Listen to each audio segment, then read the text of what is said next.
One thought that crossed my mind, reminding myself of what you did in Parliament Square that day, what happened to Joe, and I reported on the Joe Cox case all those years ago, and it just brought a question to my mind whether some of our best and brightest young men and women might be put off going into democratic politics because of the opprobrium that many of you, be you left or right, face simply for saying what you believe in, and the dangers that still exist out there to your security. I mean, if we lose the best because they're fearful or don't want to take that kind of nonsense, our democracy suffers.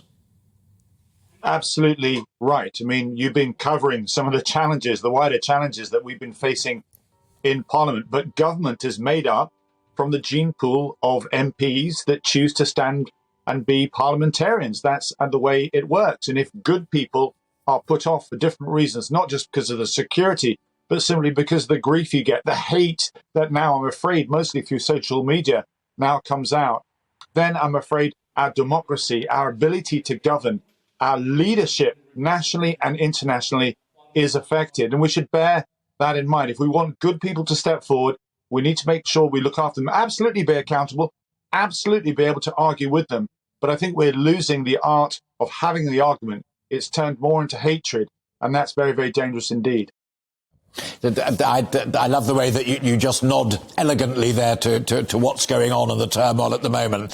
And I asked my researchers to tell you that I did want to ask you one question and one question alone on that turmoil, because I really did want to talk to you about David and Joe Cox, which you've done very well. But my question simply is this. Given that turmoil, do you believe that Liz Truss and now her government, and I'm delighted you got the Tory whip restored yesterday, so you are a part of that gene pool, as you put it yourself earlier on, as a Tory. Do you think she can survive and that government can survive?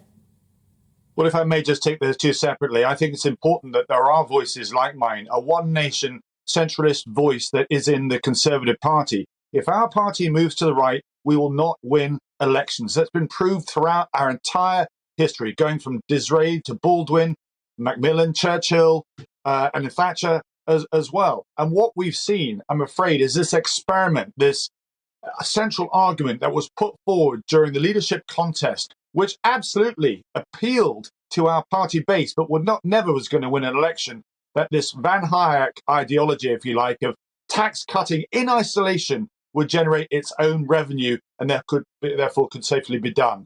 That, I'm afraid, has been proved, that experiment has been proved to fail. And the fact that we've now got Jeremy Hunt, such a respected parliamentarian with experience of being in cabinet, now responsible for our economy, I hope we will move away from that and be more open, we'll be more inclusive and recognize what we need to do with some of the tough decisions to get the economic outlook back onto a fairer footing, so we can actually regain the confidence of the markets, regain the confidence of MPs, and regain the confidence of the wider public.